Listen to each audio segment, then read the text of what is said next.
Oh my God. He's an animal, man. Yeah. I mean, he's so fucking good.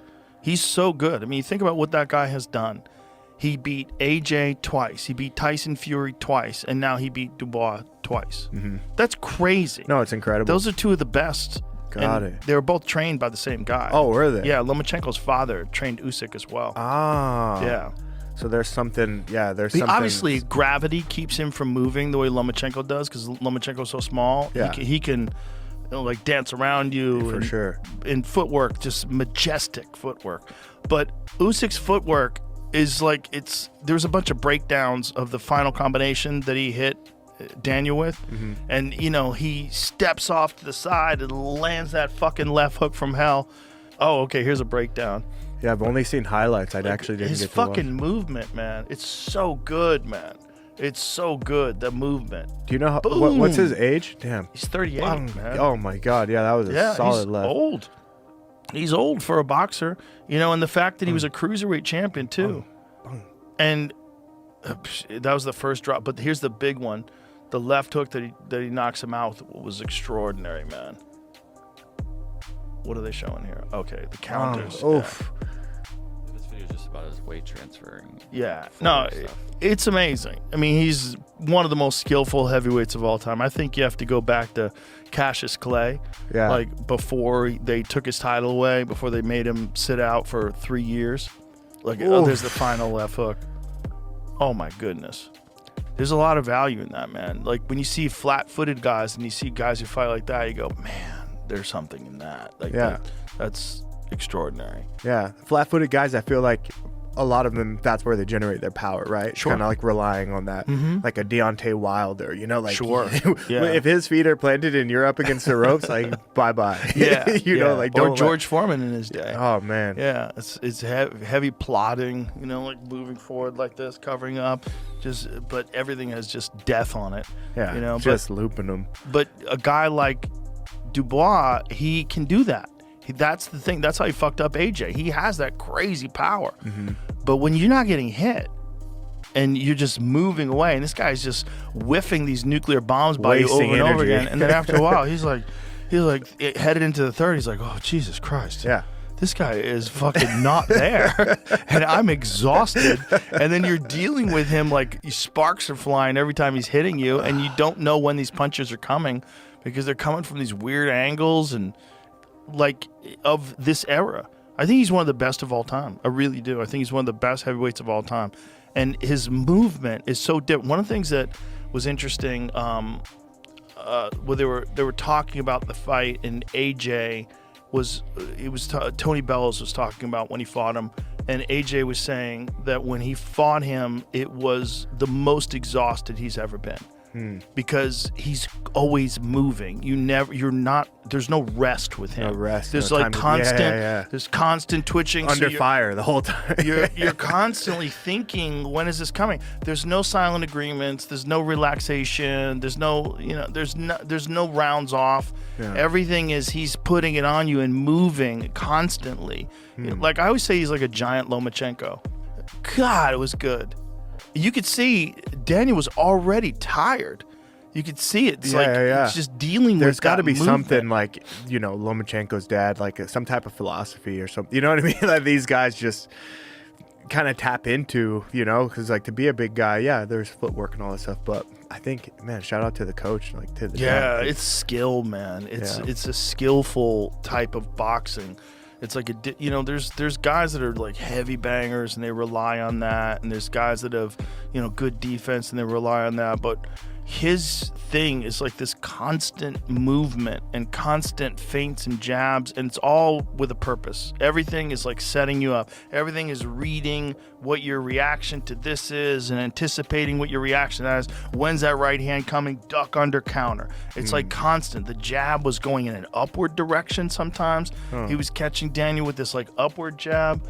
Here's the Joe Rogan leans in and says there's something almost otherworldly about the way Usyk moves. He isn't just stepping in and out, he's flowing around the ring like a dancer who's forgotten there's an opponent standing in front of him. Imagine swimming laps for 5 hours straight, then turning around and delivering a left hook so precise it lands like a guided missile. That's the kind of training camp we're talking about. You watch his shadowboxing and it's almost cinematic. Every twitch under fire is deliberate. Every baited jab is setting a trap. Every feint is a carefully laid snare. You can't catch your breath when he's on you because there are no pauses, no mercy, no time to reset. You're in perpetual motion, trying to anticipate the next strike, but you're always one step behind. By the time you realize what hit you, you're already being reset for the next barrage. And that relentless tempo is why Joe argues Usyk might be the greatest heavyweight we've ever seen. Joe reminisces about watching Anthony Joshua fight Usyk and how AJ looked more exhausted in that ring than he ever had before. He'd never felt fatigue like that under an opponent's constant movement, and neither had Tyson Fury when he faced him. Usyk circled, bobbed, and weaved with such precision that both Joshua and Fury found themselves answering questions they didn't even know they'd been asked. When you're in that ring, every inch of space feels like a battlefield, and Usyk controls every square foot of it. He's not just a boxer, he's a strategist, turning every jab into a data point, every hook into a psychological blow. You learn to conserve energy against him, to avoid throwing punches you can't follow through because he'll exploit your fatigue instantly. There's a genius to his tapping into angles, weight transfer, and spacing that makes every punch count twice. First when it lands, then again when it reshapes your approach. Then there's the knockout drone footage everyone's dissected, the one where he steps off to his left and throws a left hook from hell. You can practically hear the weight transfer in slow motion as his hips and shoulders rotate in perfect sync. Daniel Dubois barely sees it coming. He feels it more like an earthquake than a punch. Joe breaks down that moment as if he's watching a chess master deliver a final checkmate. There's no wasted motion, no telegraphing of intent. Usyk's training under the same hand that guided Lomachenko has clearly instilled a philosophy of purpose in every strike. It's about more than athleticism. It's applied physics, biomechanics, and psychological warfare. You wonder if every session on the pads is like drilling a museum display of perfect technique, each movement cataloged and refined until the subconscious can execute it flawlessly under the highest stress. At 38, he's old for a heavyweight, and yet here he sits atop the division, having conquered 2 fights against AJ, 2 fights against Fury, and now twice against Dubois.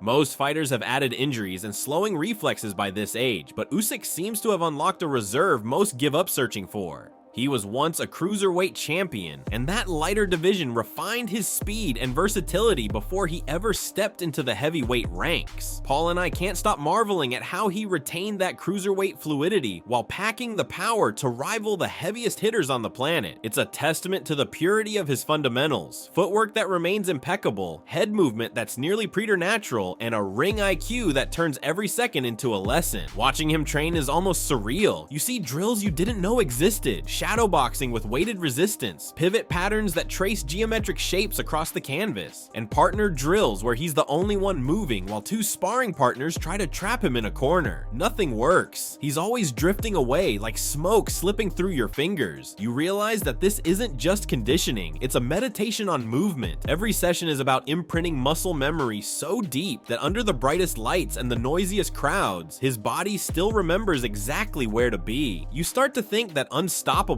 might finally be a fitting label for a heavyweight, something we never used to say because heavyweights were lumbering giants, not fluid technicians. Usyk's style stands in stark contrast to the flat-footed brawlers we've seen dominate so many eras. Joe points out how someone like Deontay Wilder relies on planted power, feet rooted, hips rotating like a spring, and one massive bomb that can end the night in an instant if it lands. But against Usyk's relentless motion, those bombs become whiffs, loud misses that only deplete Wilder's arsenal faster. He's chasing air while Usyk is chaining combinations, each punch setting up the next with mathematical precision. It's not a slugfest, it's a dance of predation where the predator never tires. When you're the one throwing those wild haymakers and you miss, you end up off balance, vulnerable, and exhausted. That's how Usyk systematically dismantles the game of power boxing. Joe also highlights the Eastern European lineage of movement, a family of fighters steeped in footwork philosophies that that value constant motion. Lomachenko's father started treating boxing like a chessboard decades ago, and now those principles are blossoming in Usyk's every stride. It's a reminder that boxing isn't just about brute force or raw athleticism. It's an art form rooted in tradition, theory, and evolution. Every time Usyk corners you and then slips away without landing a punch, he's teaching you something. Every time he traps you against the ropes and unravels a flurry of feints, he's rewriting expectations. You walk away feeling like